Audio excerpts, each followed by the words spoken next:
as we lovingly call the Institute, and Eric Well, project manager and tech consultant extraordinaire, for your ongoing help and support throughout the year and this evening.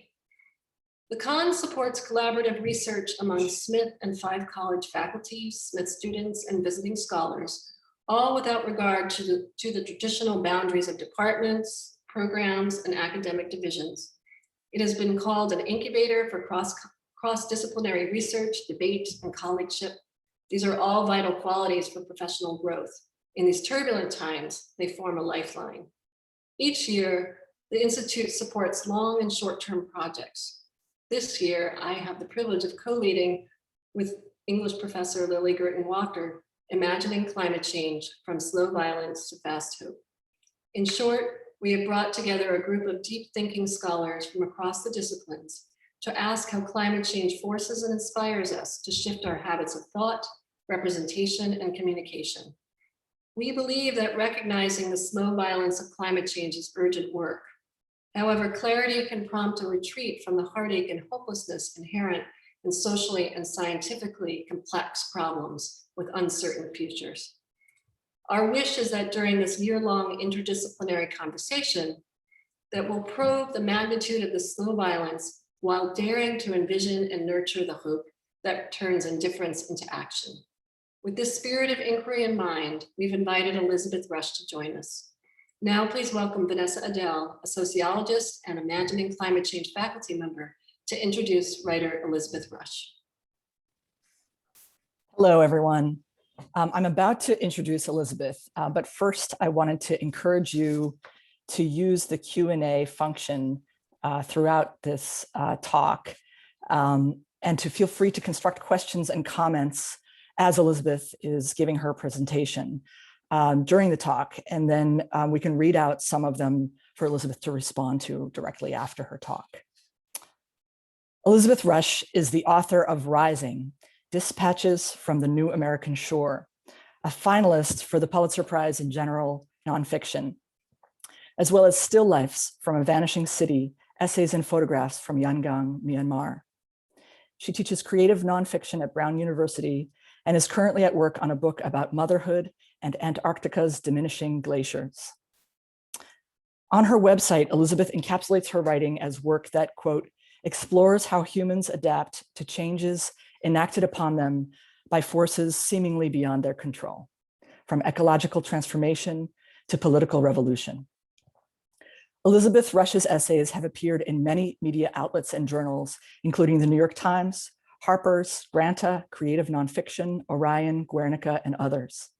She's the recipient of numerous fellowships from the National Science Foundation, National Geographic, the Andrew Mellon Foundation, the Howard Foundation, Oregon State University's Spring Creek Project, the Society for Environmental Journalism, the National Society of Science Writers, and the Metcalf Institute. In 2019, Rush was the National Science Foundation's Antarctic artist and writer, for which she spent 2 months accompanying a research expedition that sailed the Southern Ocean to the remote and understudied Thwaites Glacier in Antarctica. This expedition was part of an ongoing 5-year study that is examining the vulnerability of this ice sheet to rapid melting from warm water in the ocean below, in order to assess how and when this process might eventually cause the collapse of the entire Antarctic ice sheet, which estimates predict could produce a 12-foot sea level rise. In an essay about this trip published in the National Geographic, Rush writes about the experience of witnessing a sea and ice landscape that is changing dramatically. Quote, the calving event in the unnamed bay is another sign that Thwaites is giving way, that the very thing we feared might come to pass looks like it might already be underway. The extent to which what follows breeds only further devastation or a shift in how we choose to inhabit the earth, that much, at least, is partially up to us. Perhaps these bergs peeling away from Thwaites are sentinels, urging us towards new politics, new ways of relating to each other and the more than human world, unquote.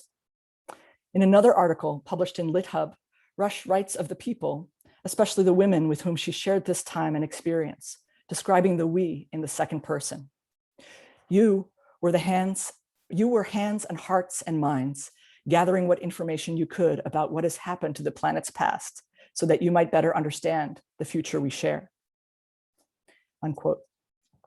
In the face of the climate crisis and environmental collapse, in the face of a global pandemic, economic collapse, and rising inequality and authoritarianism, the future is the single most compelling and imperative focus of our times. The good news is that the future is unwritten, and still, it is also upon us. Rush's work provides insight into how different people, organizations, and communities are, quote, readying for a future we don't really understand, unquote. One of the gems that Rush offers us through her work is a roadmap for how to engage the future, the imminent future, and the future that for frontline communities from Bangladesh to Staten Island is already here. In the epigraph of her book, Rising, Rush quotes the French philosopher and activist Simone Weil, "Attention is prayer." In Weil's brief life in the early 20th century, she emphasized attention as the route to truth, that through genuine, focused attention, the realm of truth is open to everyone. As a writer, Rush pays poignant attention, opening windows into the details of Earth on the brink, weaving stories about people and the land, and situating herself in these stories, because we are all in this story. But Rush doesn't just pay attention so we can benefit from her way with words and what she offers in terms of beautiful descriptions, meaningful interactions, and engaging questions. Attention here is not just a mode for a poignant writer. It is a method for all of us.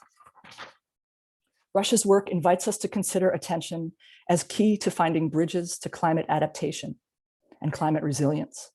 Attention as a stepping stone to imagining new futures. Attention as a way to align collective action with the realities specific communities face. Attention as a way to ensure the possibility for democratic agency and myriad paths of response. Collectively, we face an uncertain and dramatically changed future that is barreling down upon us. It can be overwhelming, confusing, chaotic. In writing about the places and people shaped by the impacts of the climate crisis, Rush connects the dots between the planet, the environment, and people, between diminishing glaciers, rising sea levels, wetland and farmland salinization, disappearing coastlines, flooded homes, and communities faced with the imperative for political action as people navigate the loss of their homes, their land, their history, and economic and political vulnerability. The gift is to pay attention to the earth, to rising seas, to ecosystems, to specific flora and fauna, to communities and individuals, to experiences and perspectives. For attention leads to naming, and naming can lead us to new imaginaries, to transformations of our relationship to the earth and to each other, to justice. Please join me in welcoming Elizabeth Rush. Thank you, Vanessa, so much for that absolutely wonderful introduction. It's an honor to be with you all here tonight. And thank you very much to the Kahn Institute and Smith College for hosting, to Eric and Alexandra for making all the arrangements, and also to Michelle and Lily for hosting this wonderful ongoing conversation that you all have been having over the past months. And I'm just so pleased to be with you here this evening. I'm going to start by sharing my screen. So let me get that up for you.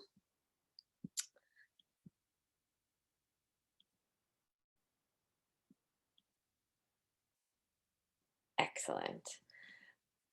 And let me do a little bit of moving stuff around on my screen. There we go.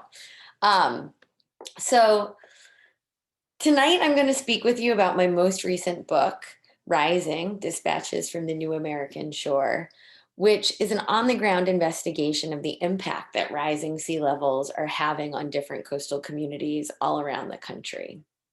Each of the book's 9 chapters opens with a monologue delivered in the voice of one of the town's residents about an event that woke them up to their vulnerability and also what they decided to do with that information. It's a book about climate change and in particular sea level rise, but it doesn't just focus on the science behind the phenomenon. Instead, it looks to folks living on climate change's front lines. Ah, thank you. I'm getting a thing in the chat that says, you guys can see my notes. Hold on. You should be able to just, let me do a new share. There you go.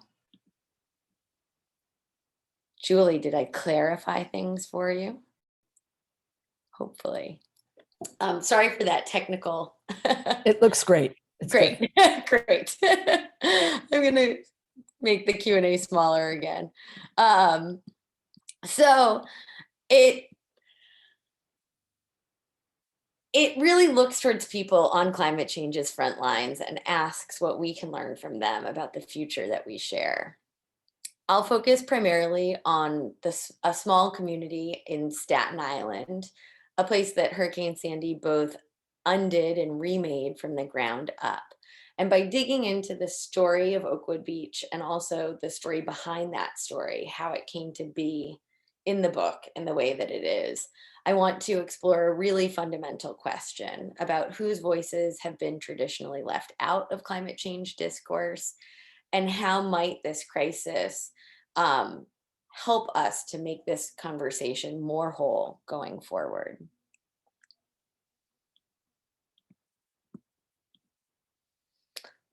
We tell ourselves stories in order to live, Joan Didion writes at the opening of the White Album, her famous essay that tries and fails to make sense of how the idealism of the 1960s and California's golden dream gave way to, was consumed by a kind of unrelenting cynicism. Didion says that storytelling works as a sense-making practice, that is, until it doesn't. That there are moments and phenomenon that test and ultimately rend our ability to arrive at a narrative line. I think climate change is among them. And yet we keep trying to tell this story in a straightforward manner with conventional narrative techniques and news reporting. And that's what you see displayed here on this slide. In 2010, I started to write about sea level rise for a number of different journalistic publications. But after about a year of covering this beat, I grew really bored with the kind of language I had to use to get climate change into the news. I felt like each of these unique, unprecedented events that I was writing about started to sound really eerily familiar. And I started to realize that climate change was really entering our contemporary discourse as a never-ending set of record-breaking statistics. Record-breaking storms, record-breaking heat waves, record-breaking rain, each successive extreme smashing the previous record-breaking record. And here on the slide, you see, I pulled a couple of headlines from like 3 years of hurricanes that made landfall in the United States, and also just in the United States and Puerto Rico. And they all really have the same language in them. And I felt like whenever I started to use this language, when I was using this language, I started to fear that I was sort of dulling readers to the dynamism at the heart of this profound transformation that I was witnessing. I felt also like these apocalyptic headlines really overlook the specific ways in which climate change is already impacting vulnerable communities, and sometimes bringing those vulnerable communities together in new and exciting ways. I started to think that this climate change news sort of confuses us into thinking that the conclusion is foregone. I think by describing climate change in this way, we steal some of its mystery, some of what Amitav Ghosh calls its uncanniness or improbability. And in doing so, I think that we also steal from ourselves the possibility that we might be transformed, and not just for the worse, by this disruptive force. So I was living in Brooklyn and teaching at the College of Staten Island when Hurricane Sandy hit. Over 400,000 New Yorkers were inundated during the storm. 17% of the city's landmass was underwater. And that's what you see here in this slide. All the blue areas are places that were underwater during Hurricane Sandy.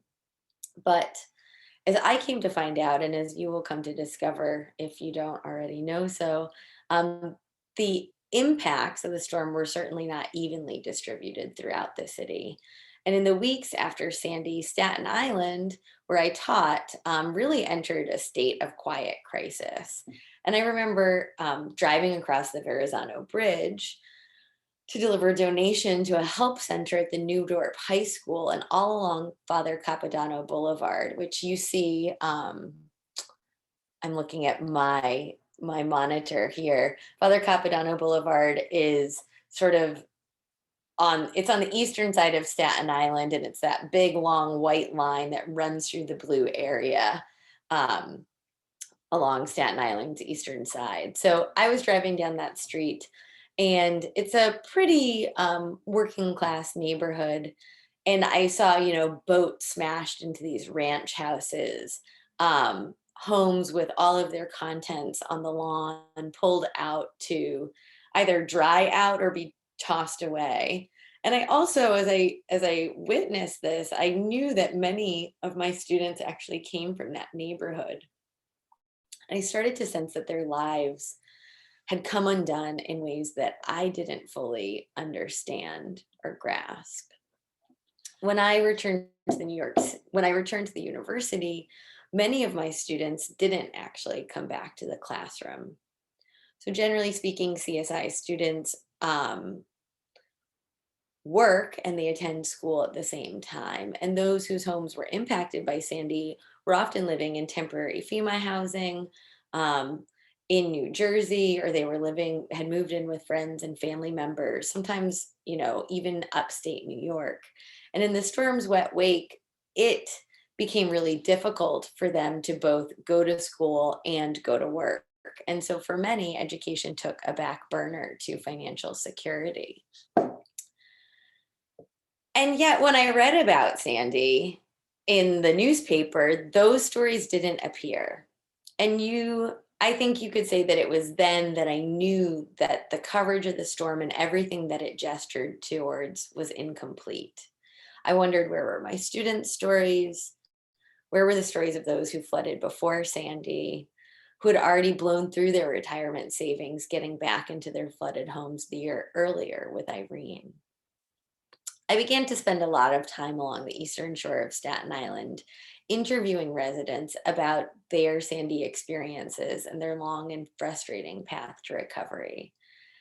And I want to note here that as I began these interventions into these communities, I didn't drive a car. I quite frankly couldn't afford a car in New York City. I biked usually, and then I would walk, going door to door and asking folks to share with me their storm stories.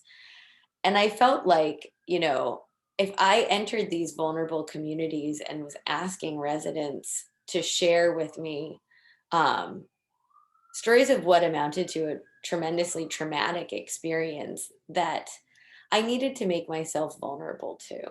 And I think that I did that, in this way physically by asking to enter strangers' living rooms, by sort of coming into this community unencumbered.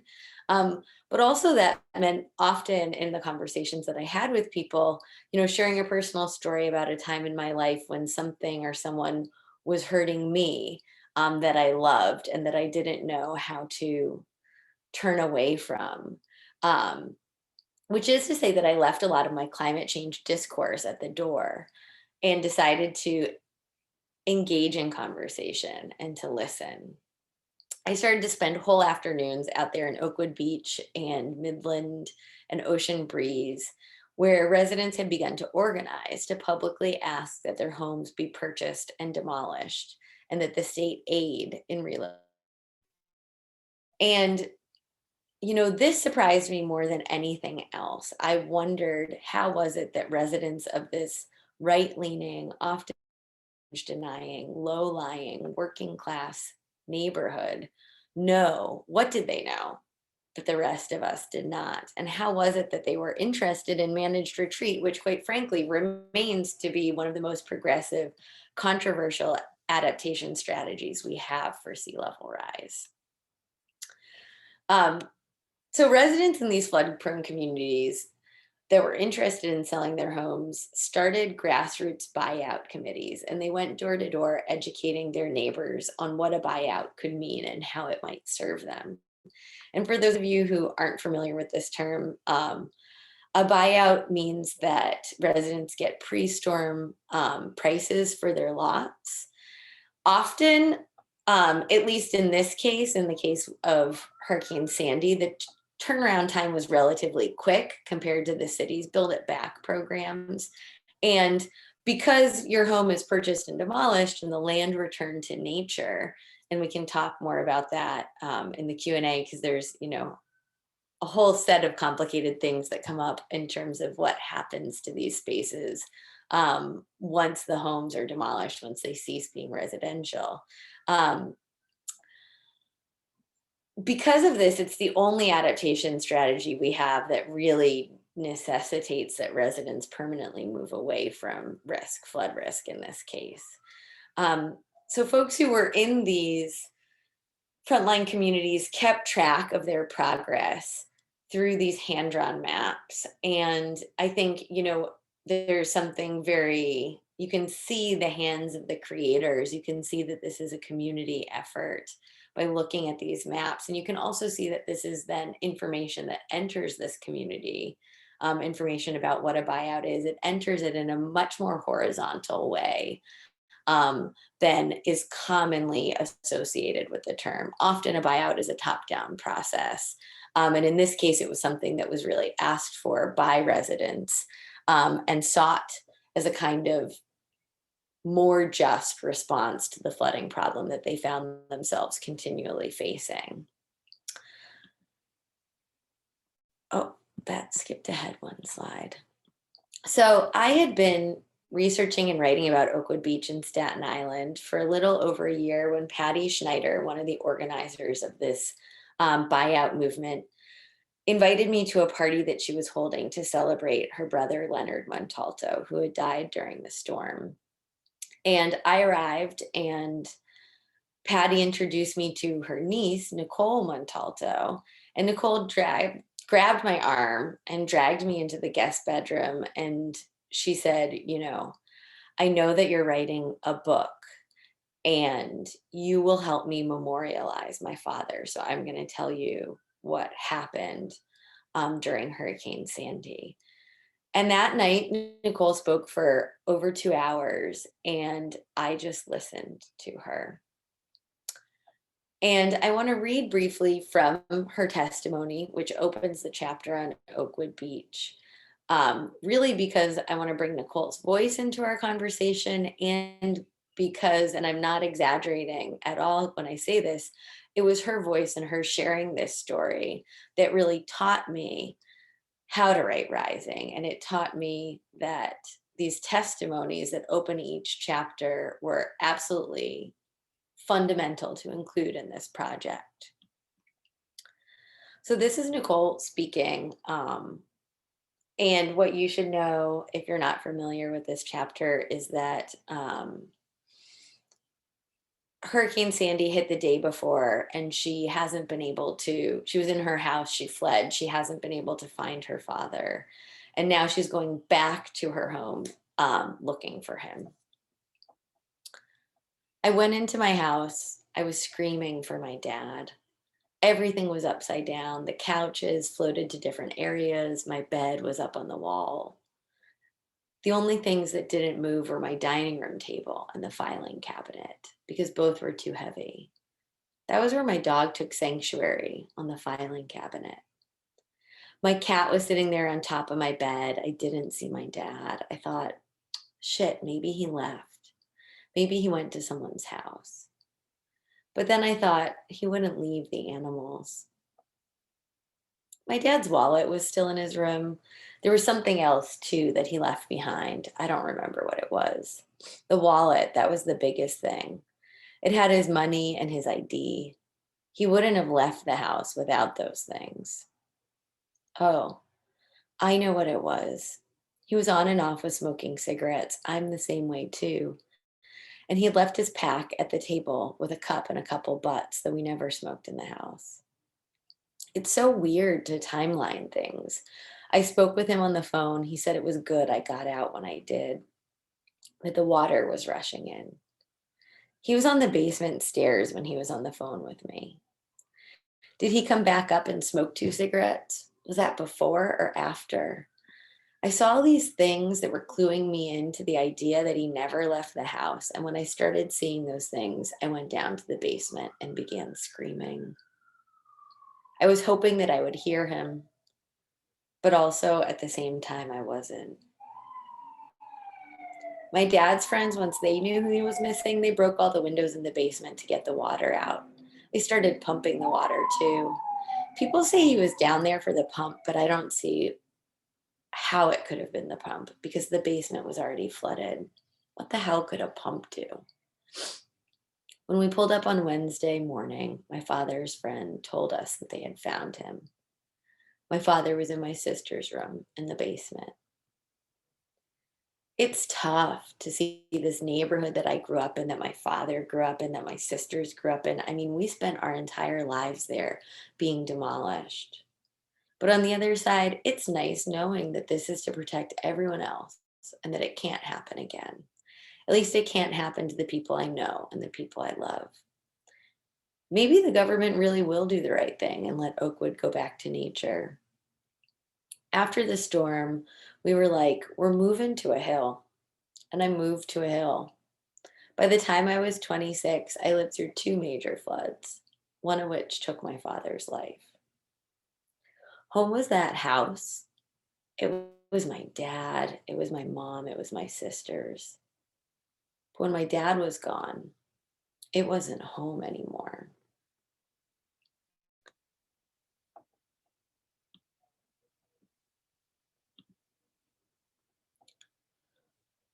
Those words, when my dad was gone, it wasn't home anymore, stuck with me for a very long time.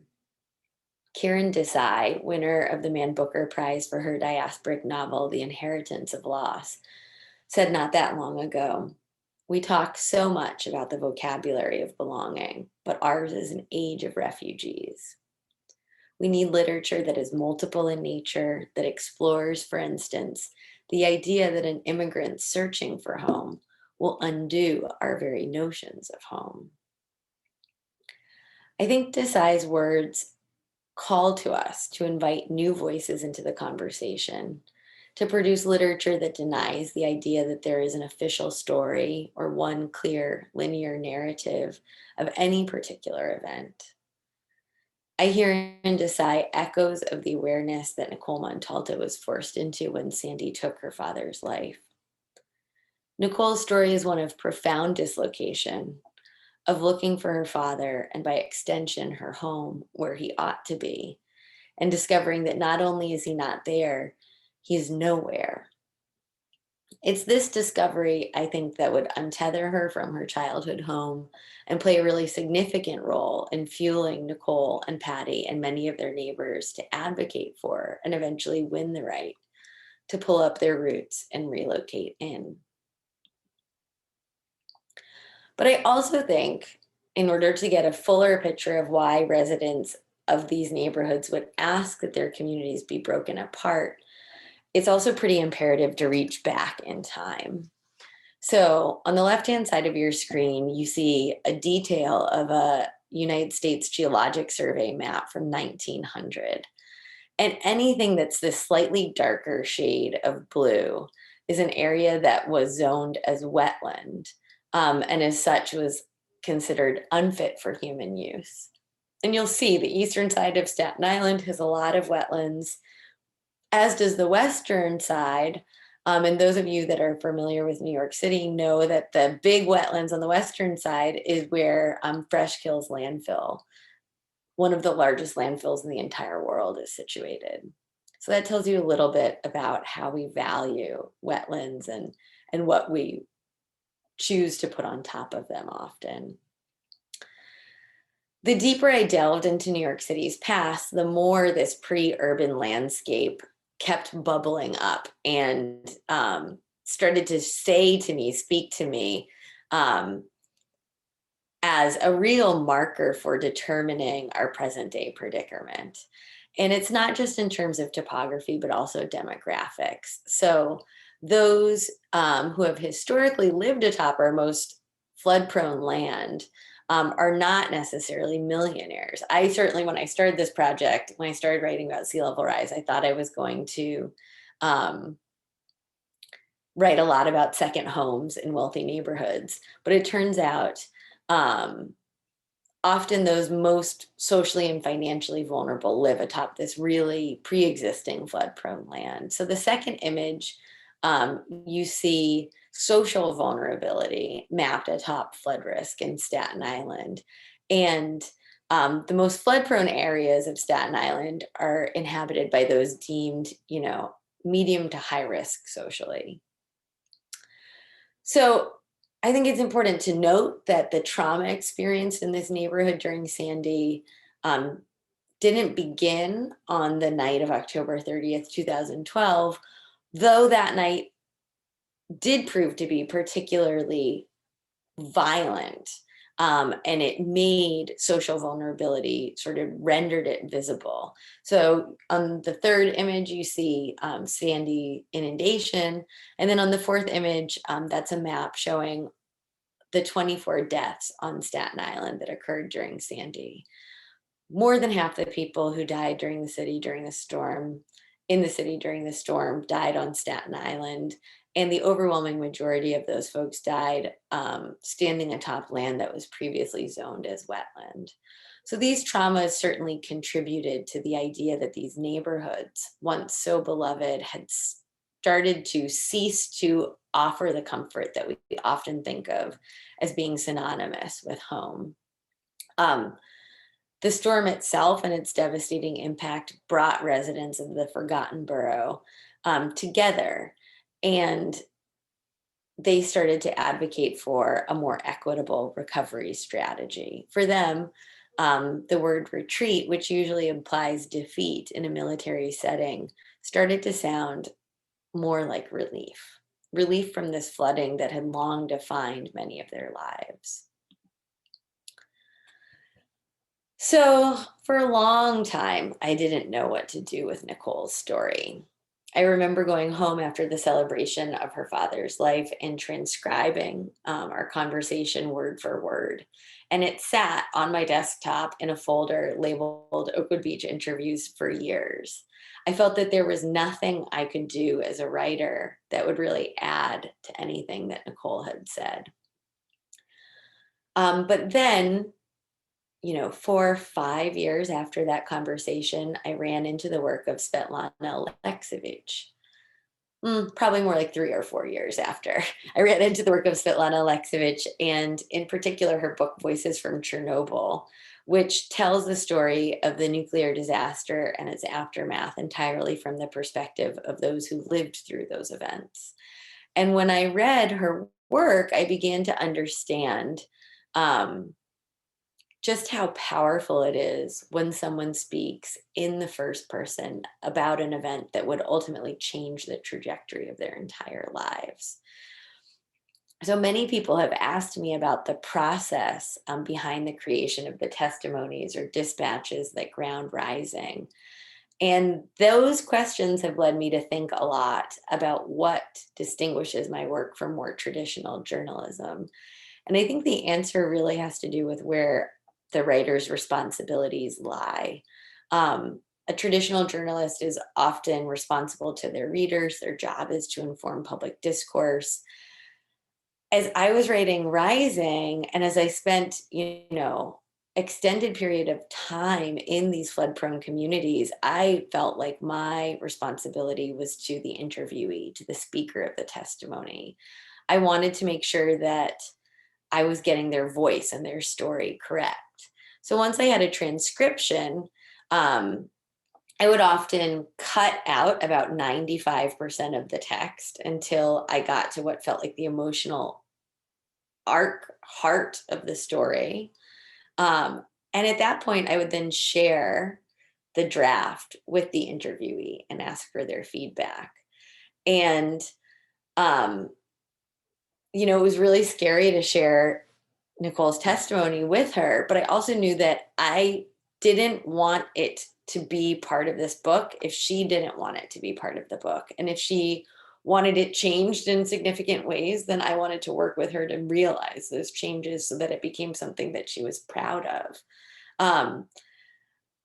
I felt like not doing that was in some ways really akin to the practices that lie at the heart of the extractive industries that define the climate crisis. I instead wanted this process to be part of the healing that I felt like the community was seeking, in that in asking for relocation, in asking, coming together and demanding that the state listen to them and what they wanted to do after the storm. I think that, overall, they were attempting to gain agency over their circumstances. And I wanted this project to be part of that process. I think the thing that often scares people the most about climate change is this idea of losing control, that if we accept climate change as being fundamentally part of our lives, that we're going to have to give up some parts of who we are, who we imagine ourselves to be. And so this idea of continuing to author one's own narrative through these traumatic experiences, I think is really important. And I wanted this book to be part of that.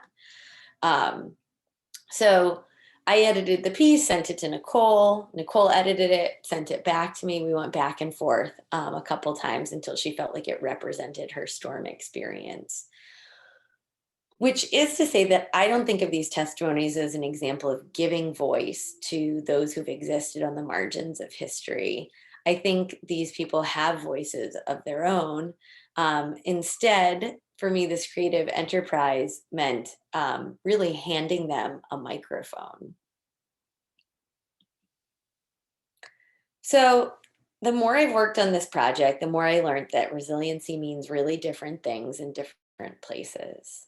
So in Manhattan, sea level rise resilience means, in the case of the plan that won the Rebuild by Design competition after Sandy, and this is what you see on the left-hand side of your screen, I'm going to read from the plan itself.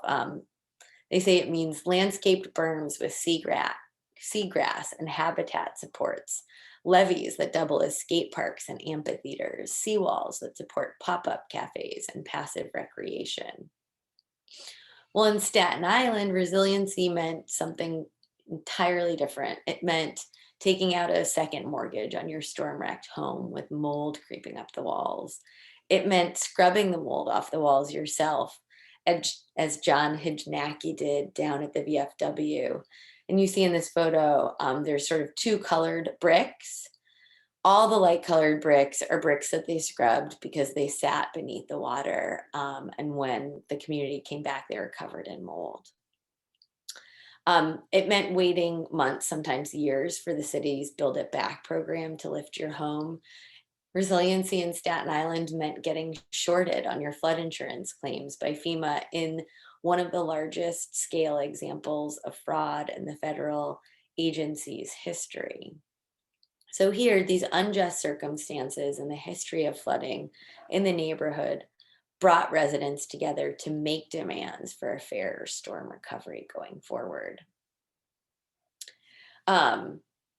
This struck me as really exceptional, because one thing that I had heard often as I worked on this book is that residents feel very alone with their flooding plight. I've gone to communities all around the country, and I would say, 5-10 years ago, many of these communities had no sense that there were other places that faced similar challenges to them.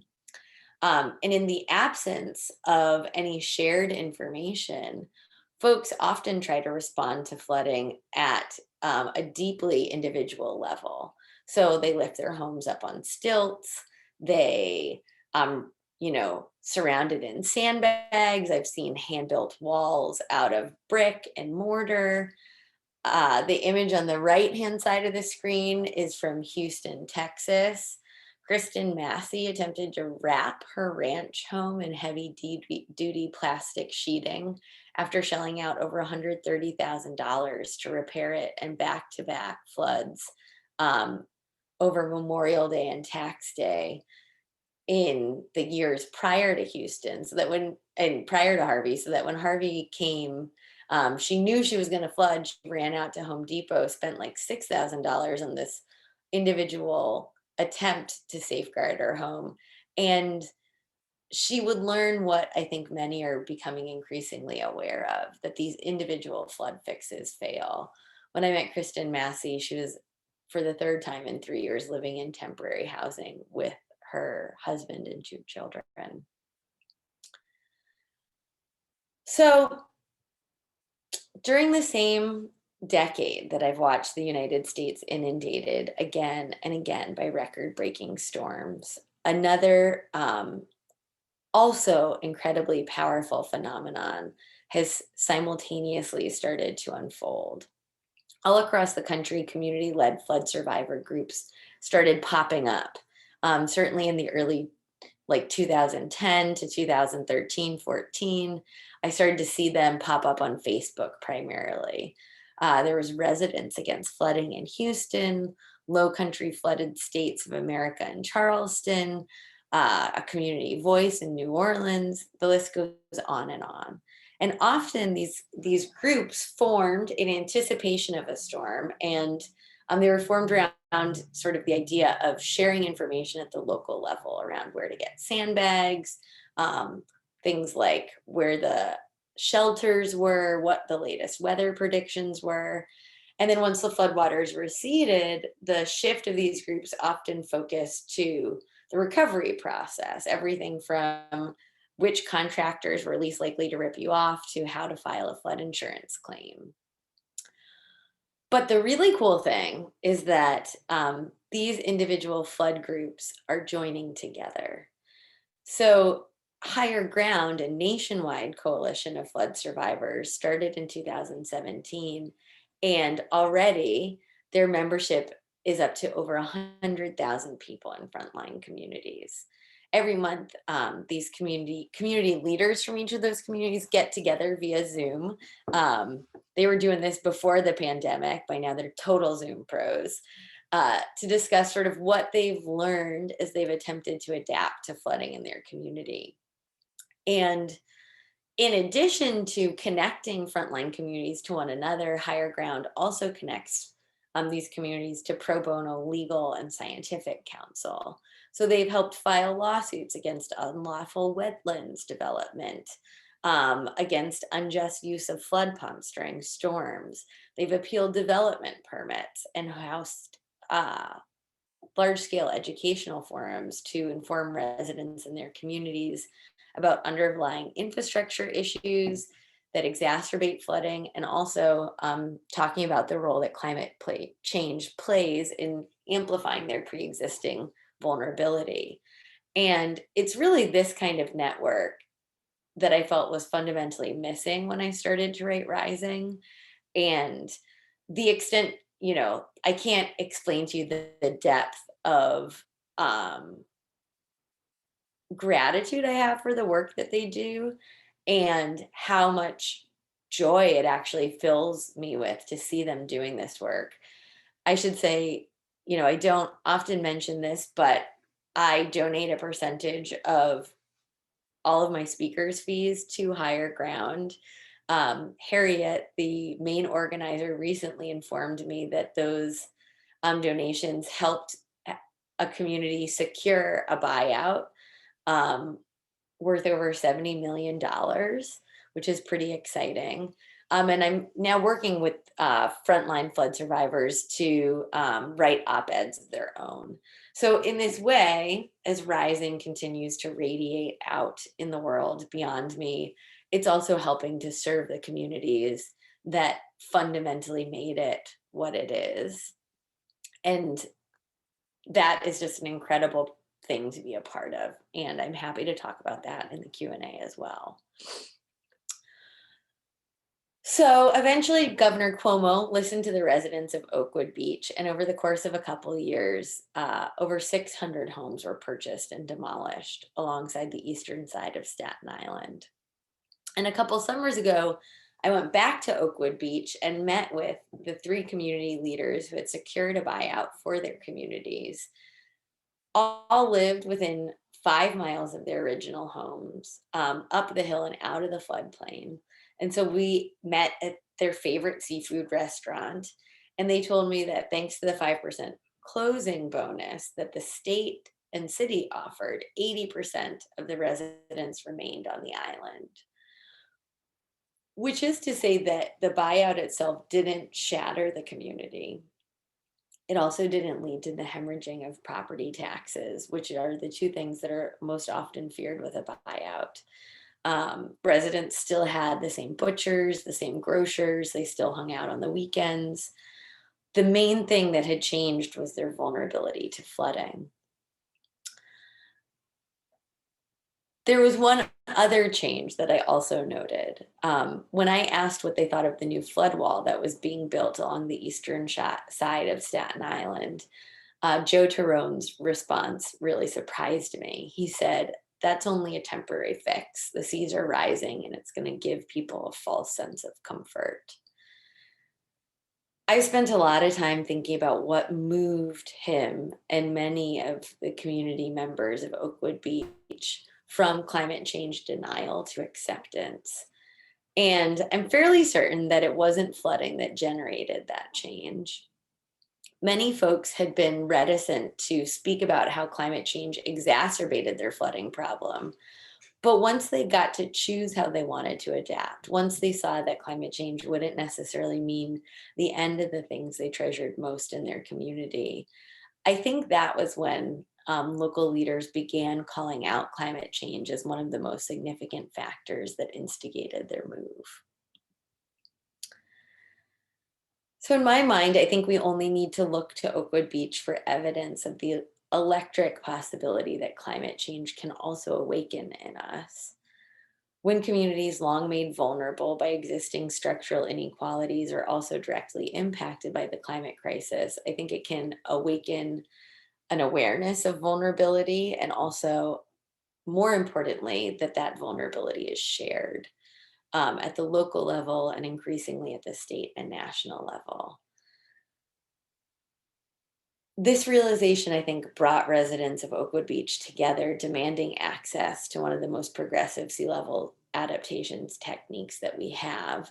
And I think at an even more basic level, it inspired them to raise their voices and regain control over their community's destiny. Thinking back to that Joan Didion line, we tell ourselves stories in order to live. My work on Rising regularly reminded me that the right to speak about one's shifting relationship with the environment and to have those stories heard is something that ought to be extended equally to all, regardless of the specific language they choose to use, but often is not. It may sound deceptively simple, and maybe it is, but when a conversation has long been dominated by a select few, I think listening can be a surprisingly potent act, upending historic power imbalances. As the tides get higher and storms stronger, those long exposed to flooding, who've lived in areas where property taxes will not cover the cost of innovative infrastructure solutions, these people have precious knowledge that the rest of us do not. I think as the words they alight upon, excavate, and share become part of the vernacular we use to describe these uncanny and improbable days, that's how this phenomenon will become more than just a catalyst for cataclysm. As the language around climate change loosens, becomes more I think the opportunity for coalition building, especially amongst those made vulnerable by other structural problems, is growing. Perhaps together we can make that ever more popular protest chant come true. The seas are rising, and so are we. So I'll leave it there. and end my share screen, and we can head over to Q&A. Thank you so much.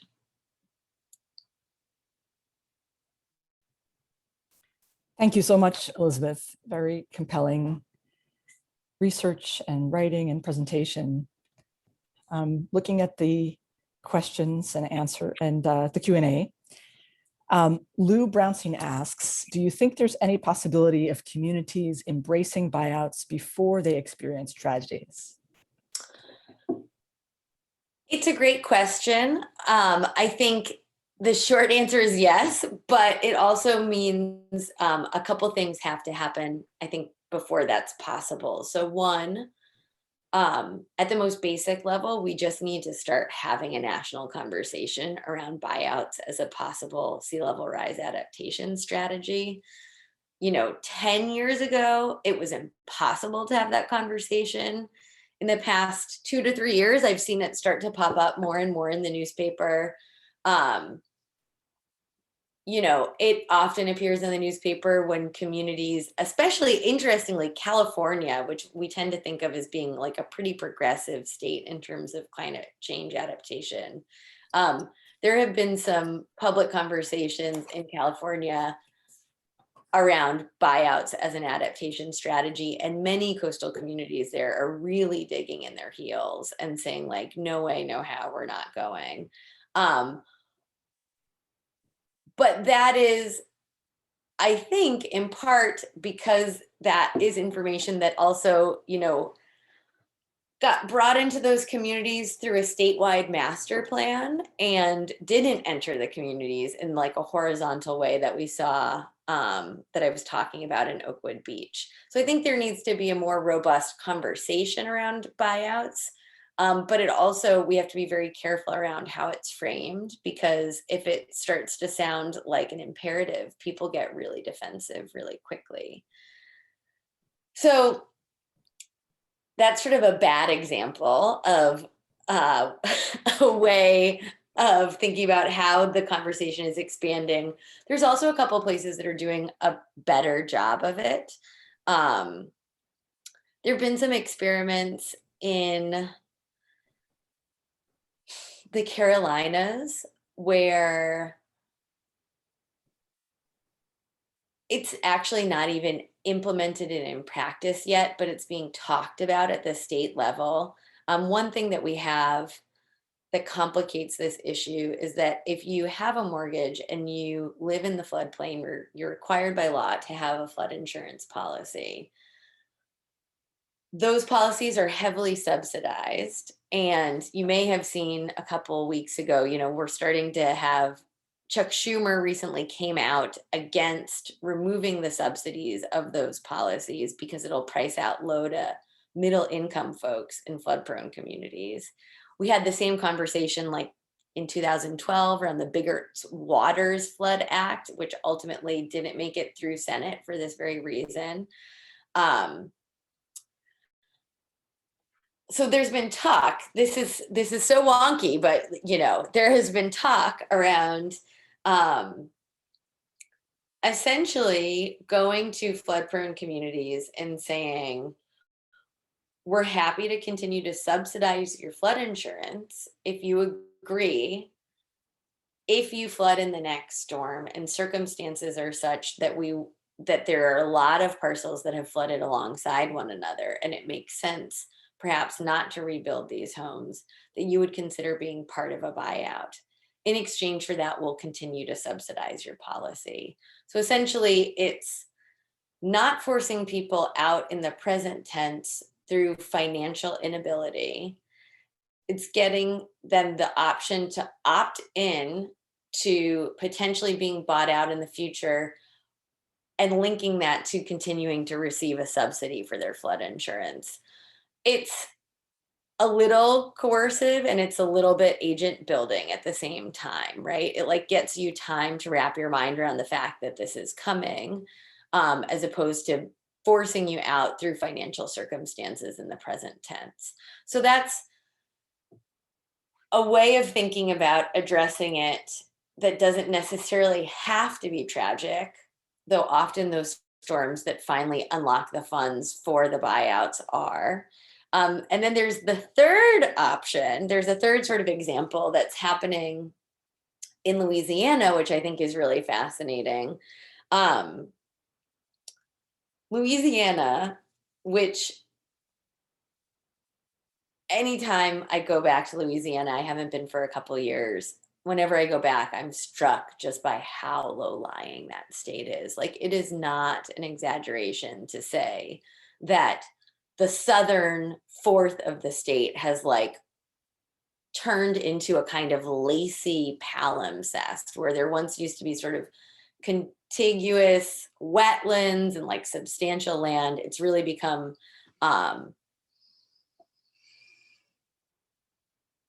it's disappearing. I mean, the land is disappearing. There's lots of reasons for that, including sea level rise, but they lose a football field an hour. You know, that's this traditional statistic that's batted around Louisiana. Anyways, the state knows this, and they made a series of maps that coded coastal Louisiana and inland like 60 miles into three categories, you know, high desirability for flood, for buyouts, medium desirability, and low desirability.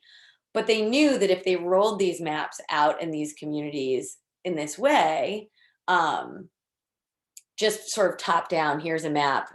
Do you have to move? Yes, no, maybe. Here's the answer. They started to hold community conversations in the especially flood prone communities and said, you know, we're assessing flood risk. This is a community that's going to have to do something. We're going to give you some funding. You guys get together and come up with 2 projects that you want to do. Here's the amount of funding that we have. 2 projects that you want to do in terms of responding to flood risk. And it's interesting because they've done it in, I think, 10 different communities. And some of the communities will choose a buyout in one area and like use a pocket of money to buy out a certain area. And then they'll use their other pocket of money to, you know, put in wetlands restoration in front of the marina so they don't have to retreat from the marina. So there's this like selective process that happens that they're getting to be part of. What are the things that make us who we are? What do we feel like we can't afford to give up? What are some of the places we're willing to give way? And I think that has certainly made the process less traumatic, and is also, that's an example of moving out ahead of the storm. Gosh, there's more. There's like communities that are, Houston is doing a somewhat decent job of at least figuring out places that they want to buy out as they continue to flood. Houston has been buying out flood prone properties since the early 90s. They also have developed 30% of their wetlands over the past 20 years. So, you know, it's a bit of throwing good work behind bad, but I'll leave it at that. I mean, buyouts of them. Thank you. There's a question from Julie that's related. Managed retreat can be an empowering idea. How can social science help physical scientists with data on climate change and sea level implement this conversation? That's a great question, and one that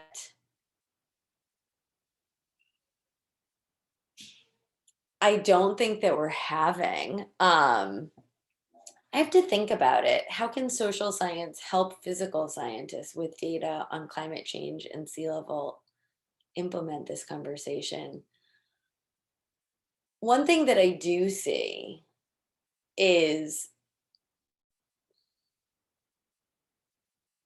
there's still a pretty significant blind spot in terms of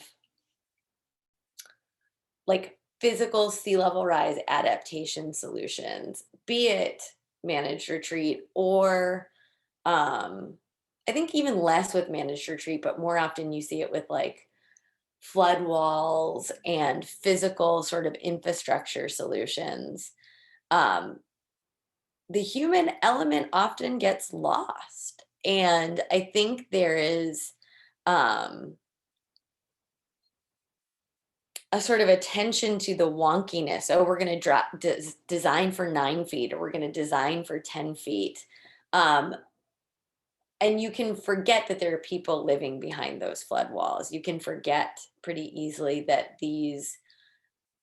each little thing impacts a community, be it like their access to their favorite fishing spots, or, you know, what they're going to see out their window. So I think that there should certainly be, sort of as we see in Louisiana, on the ground facilitated conversations in advance of any kind of physical infrastructure solutions put into those communities. I mean, it would also be useful to, and I think we're starting to wake up to this, have in our annual conferences, in the physical sciences, invite social scientists, like invite them to help put in context some of the things that geologists might study, or any other number of the physical scientists. I think that that can both be sort of exciting for physical scientists and help social scientists feel like their work is making an impact in a place that matters. So, you know, both conversations on the ground that involve residents and get them involved in the adaptation process, but also sort of professionals, interdisciplinary work like what you do at the Kahn, I think is really important. Yeah, on that point, before I get to some of the other questions, one of the things that you do in Rising is show how much wetlands are also at the brink because they can't adapt to the salinization process of rising sea levels because there's nowhere to go, because they hit up against human development in the form of roads and buildings. And so part of what managed retreat does is it not only does it remove vulnerability in some ways from traditionally vulnerable communities who, you know, just can't afford another flood, it also helps the marshes. And because of that, also the migratory birds, of whom you said 40% use marshland as stepping stones in their migration. It's really important. And also sometimes that's where they nest as well. So, you know, I find it very, it's so complex here, because on the one hand, you're talking about empowering communities to retreat and adapt on their own terms. And on the other, one of the very things that we need humans in order to maintain biodiversity is to make decisions about the marshland. So I wondered if you could talk about that in terms of how complicated that is in terms of policy, where policy seeks to address both the environmental impact and futures of biodiversity, as well as people and their claim to land and their claim to a future with their homes and communities. Yeah, I mean, you've nailed it, Vanessa. And I think part of the thing that I've learned sort of again and again working on this project is that we are at our most powerful when we recognize that vulnerability is shared, that these are vulnerable human communities living on top of vulnerable landscapes. They're vulnerable landscapes because aesthetically we've devalued them. We sort of associate wetlands as like swamplands, connected to malaria, disease. We don't see them as, you know, the incredible carbon sinks that they are. We don't see them as these really vibrant, really dynamic spaces that are sort of this ecotone between the wet, the completely watery world and the terrestrial world. And so, you know, there is in some ways, a very difficult, somehow, when I see those landscapes and I see the people who live on top of them, I see that they are structurally disadvantaged because of a whole set of value systems that is baked into our contemporary capitalist culture. And I see the overlap between them. And I see that if we can start to think of ourselves as having to be partners with these vulnerable ecosystems, that we will be working on their behalf and also working on our own behalf, better served through seeing the linkages between us. But there's not a lot of policy that is flexible, robust, like carries within it that sort of, there's a little bit of metaphoric thinking that has to happen to recognize also the things, the vulnerabilities that are shared. The one thing that comes to mind is pretty wonky, but I'm going to talk about it anyway, which is through the National Flood Insurance Program. And so this doesn't use any of the language that I just spoke about, right? Like the thing I'm going to talk about now, it's like I have to use a totally different dictionary to even talk about it. And it's part of the reason why no one cares, because it sounds really wonky.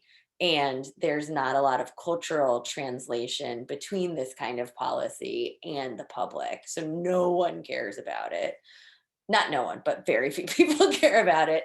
And yet it actually impacts all coastal communities all around the country. So we have something through the National Flood Insurance Program that's called the Community Rating System, which allows communities to get a reduction in the overall cost of flood insurance.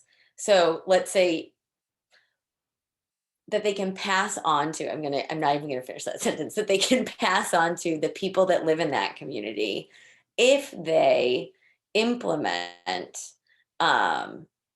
different kinds of flooding adaptation techniques. And one of the things that can earn you a lot of credits in this system is maintaining wetlands free from development.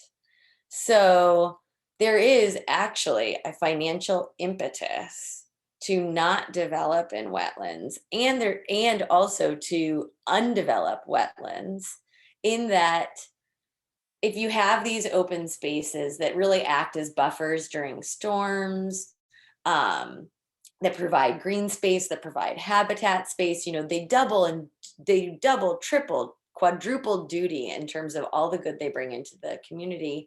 And they also lower the cost of flood insurance in that community. But because we talk about it with things like resiliency credits and, community rating systems, and it's a thing that this sort of discount that gets passed down to community members is sought after by civil servants who live in that community, who have to, or not live in the community, but who work on behalf of the community. It's often floodplain managers who have to do this kind of work to, apply for the credits to lower their CRS ratings. It's just so wonky, but it is a space in which, long-term ecological health we also see overlapping with long-term financial fiscal health of a community that also overlaps with, things like green space development and social emotional health in a community. So there are spaces, I can think of a few, where we see these things come together in supportive ways. But even when that happens, there's the way that we talk about it is so sort of emotionally cold and distant that it's hard to generate enthusiasm for it in a widespread way. But this is something that's available to every single coastal community in the country, right? But we just, how often does anyone hear about community CRS ratings and climate change conversations? Never. Yeah, it reminds me of Bruno Latour's work, who talks a lot about how many networks there are of just information and knowledge systems when it comes to the climate. It's a little bit of an overwhelm of knowledge in some ways, because you have to learn about everything: the science, the politics, the policy, the technicalities. But we have a question here from an anonymous attendee. They would like to know more about what you were just talking about in terms of restoring. Has there been an effort to restore Oakwood Beach to historic wetland habitat? And how, in the land that was bought out, how is it being managed now? And could informed land management help create resilience against flood surge and sea level rise? So you've been speaking about it, but this is specific to Oakland. Yeah, I think informed land management definitely can increase resiliency to sea level rise and flooding. That's, you know, check for sure. How is that done in a nitty gritty way post buyouts is really interesting, because it's a question of who owns that land and who's responsible for that land and what's the vision that they have for that land, and then how are they going to pay for that vision. So um, in New York City, the state owned ownership of the land rolled to the state because they were the ones who bought it. The state literally purchased the land through these buyout processes, and they started out sort of going gangbusters. They reseeded the lots with native grasses. They made, you know, many of those, and they reseeded the lots with other native plants, many of which were actually grown on top of Fresh Hills landfill, which is a neat sort of restorative process as well.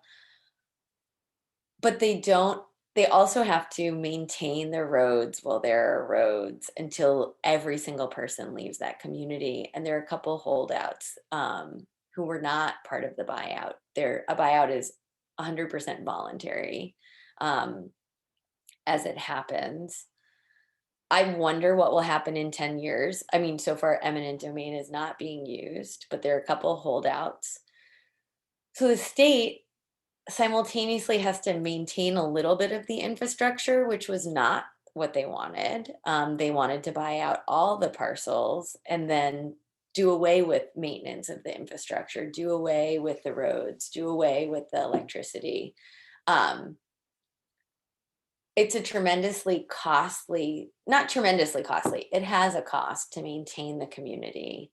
And so one of the things that they have been trying to do is sell the parcels off to the holdouts, because they at the end of, I think it's 2023, they don't want, like, they have a state mandate that they don't want to maintain ownership over the land. They also tried to sell the land. First they tried to sell the land to the New York's Parks Department so that the city would turn it into part of the green belt and the blue belt, which are sort of two park systems that run around Staten Island. And the city hasn't bought the land, which is what the state imagined. So now the state is sort of like, we don't know what to do with it. So they're trying to sell some parcels off at very low costs to the holdouts. You know, that raises this question around, so a buyout, now what? One of the more interesting ideas that I've also encountered that I find is something that I come back to again and again is,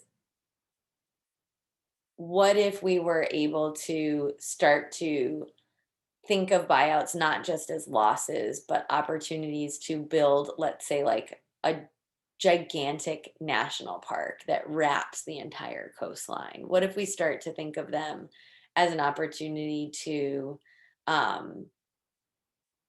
restore wetlands, which were often in indigenous communities have been held as sort of spaces of abundance that don't necessarily belong to any one group but are shared. You certainly see that in the San Francisco Bay Area. So there's, I think that this is also a question about sort of storytelling and who we want to become through these transformations. And so, you can zoom into the nitty gritty of Oakwood and see through the sort of problems that the community, that the state has had in figuring out who's in charge of that land and what they want to do with it. Um, a sort of lack of narrative in terms of thinking about, so what's going to happen as our coasts start to become inundated? Who is going to be responsible? What can it become? Because, you know, we've already baked a lot of sea level rise into the system. Even if we stopped emitting CO2 today, we'd still have 2, 3, 4 feet, if not more. We don't know what the limit is, but we know that the seas are going to keep rising for the next couple hundred years, no matter what we do. So I think we really have to wrap our minds around the fact that the shape of our coastline is changing, and we can be part of that process and benefit from it and help wetland species benefit from it, or it can bulldoze us and be a series of losses stacked on top of losses.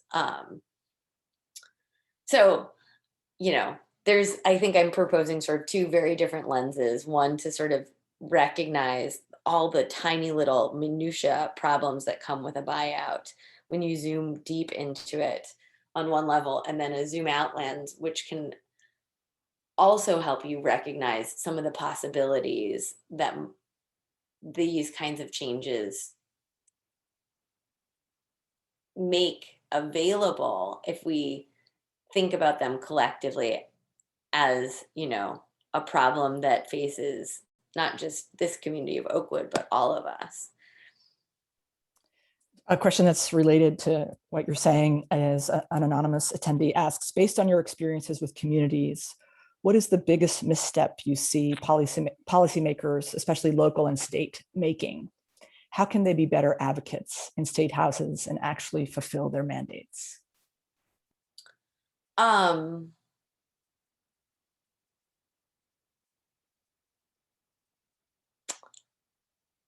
think what I was speaking about sort of briefly in relationship to California, in terms of, coming up with these like state of the state, statewide or nationwide climate policies that say like, okay, suddenly buyouts are on the table and we're going to identify high risk areas and start to go after potentially, buying out and moving folks in these areas. That just digs people in. And especially if you're talking about communities that have been poorly served historically by centers of power. It's like, oh, you pushed us around and moved us to the least vulnerable, least valuable land, and now you want us to leave? Like, no, we made it our own and we're not going to leave. So I think that kind of top down reinforcing of this historic power imbalance is a huge misstep. And I think of something that actually my birth coach told me, which is, two women can have the exact same birth, the exact same outcome, and one will experience it as trauma and the other will experience it as transformation. And that person who feels like the process is being done to her will experience it as trauma.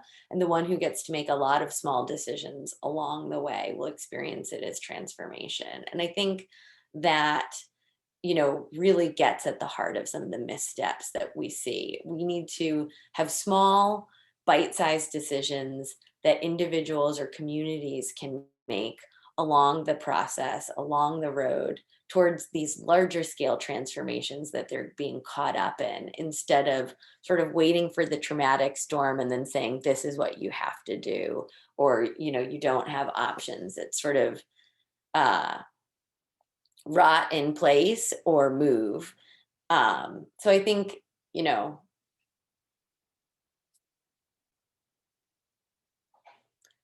for instance, the idea of offering folks the option to opt into a buyout before a storm and to link that to keeping their home affordable in the present tense. Like that feels like a step in the right direction.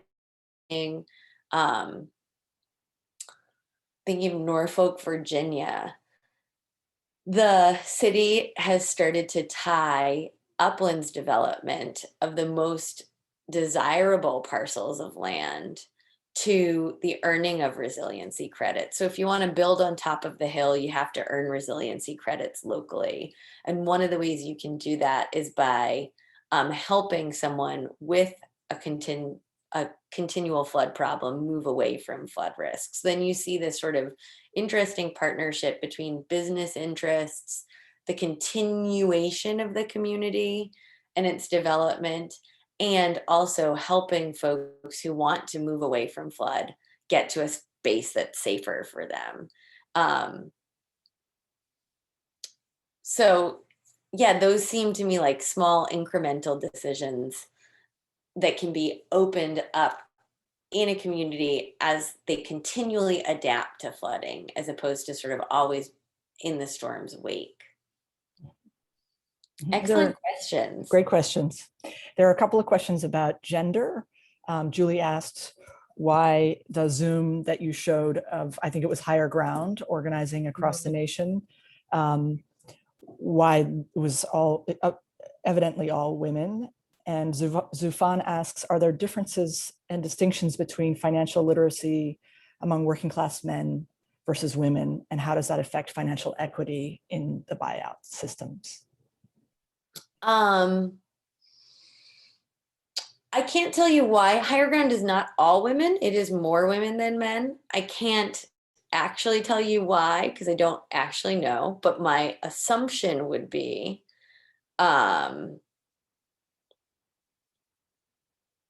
based on the women that I know that are in Higher Ground, many of them work part-time as opposed to full-time. And my assumption might be that they have more time to devote to Higher Ground, but there's a lot of assumptions in there. So I don't want to say. What was the second part of the question? Financial literacy. I'm not sure that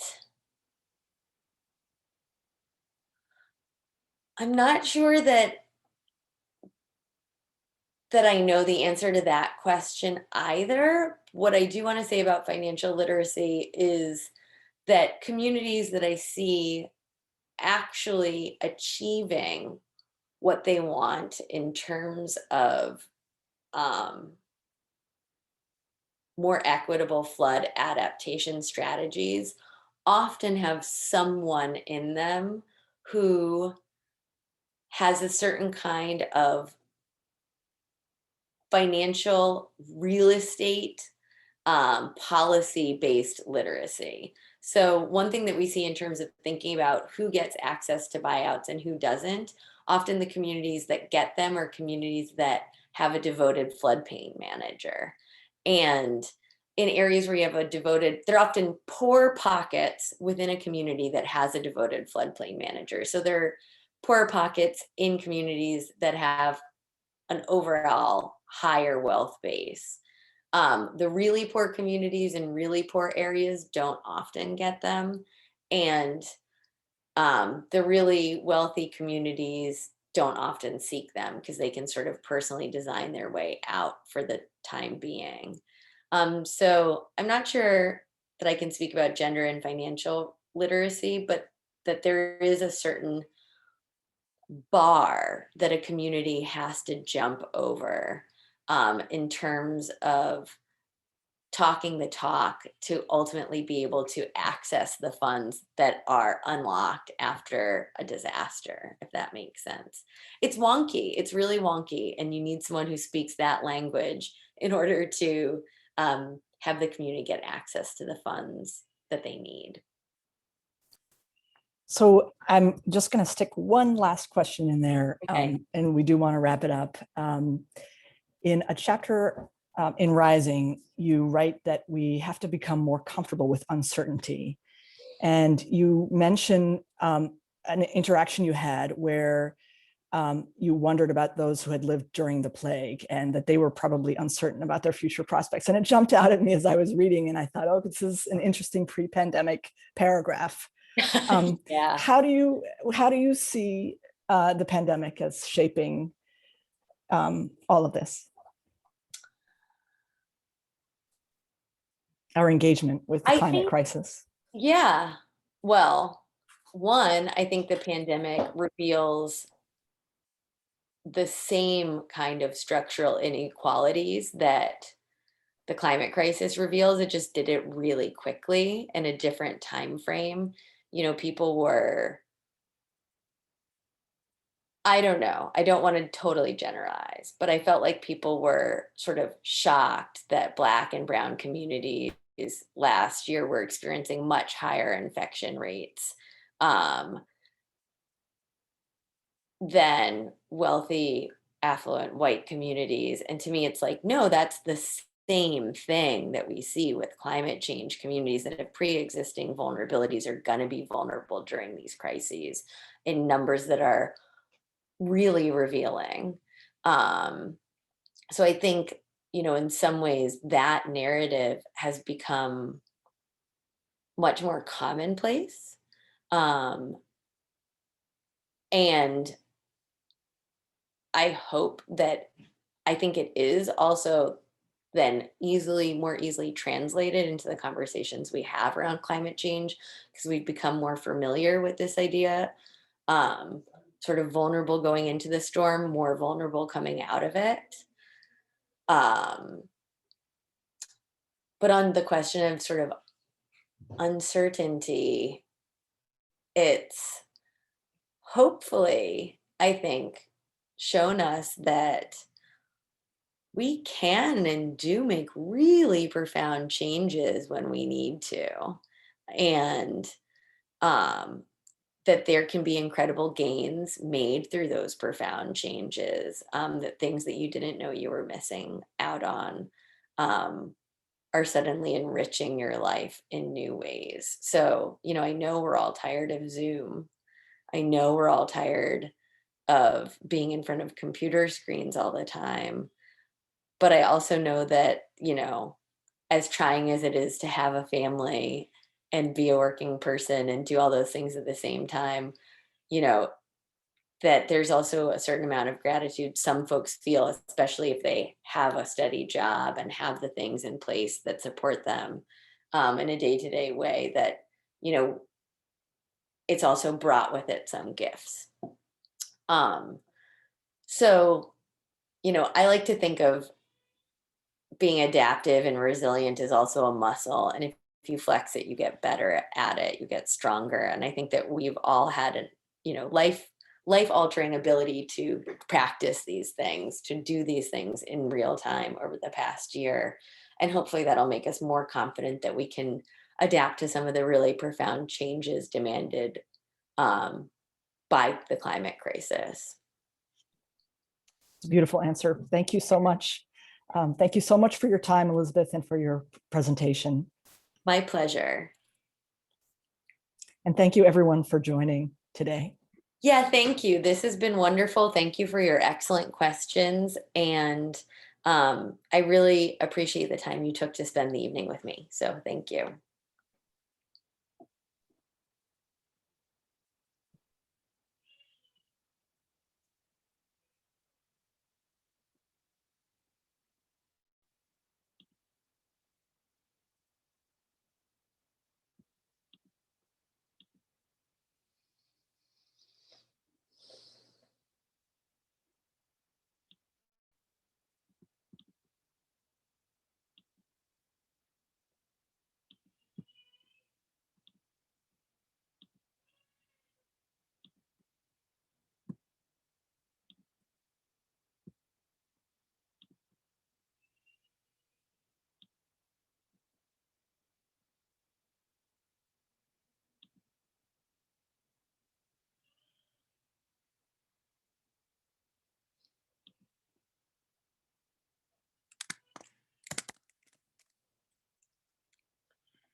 Hi, Vanessa. I'm just going to come back on. We can leave this open for a minute. I see there are a couple of folks still in attendance. But thank you so much, Elizabeth, for that moving talk, and just it's arresting content, and really appreciate it. I wish I could be in the room on Friday with you all. My pleasure. Thank you for coming. Thank you for all your help. I can't believe that's the first time that my presenter view showed up. Right. Well, There's a first time for everything. that's all par for the course in this year, this online year. Yeah. My mother has been having some issues, and she's in the hospital. So I'm going to leave this open, and you can all carry on.